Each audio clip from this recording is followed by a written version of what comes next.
তারকা পেসার তাসকিন আহমেদের সাথে একটি ভিডিওতে এক তরুণীকে দেখে নেটিজেনদের মনে কৌতূহল জেগেছে। ভিডিওতে তাসকিন ও সেই তরুণীর লজ্জাময় অঙ্গভঙ্গি বেশ আলোচনায় এসেছে। কে এই রহস্যময়? ভিডিওতে দেখতে পাওয়া তরুণী কোনো সাধারণ পরিচিত মুখ নন, বরং বাংলাদেশের মোটরস্পোর্টস জগতের এক উজ্জ্বল নক্ষত্র। নাম তার কাশফিয়া আরফা।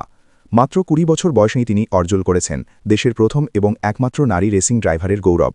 কাশফিয়া বাংলাদেশের একমাত্র নারী হিসেবে আন্তর্জাতিকভাবে স্বীকৃত FIA-SN জাতীয় রেসিং লাইসেন্সধারী। সম্প্রতি এশিয়ান অটো জিমখানা চ্যাম্পিয়নশিপ 2024-এ অংশ নিয়ে ইতিহাস গড়েছেন তিনি। মিক্সড ডাবল বিভাগের দ্বিতীয় পর্বে তিনি ষষ্ঠ স্থান অধিকার করেন।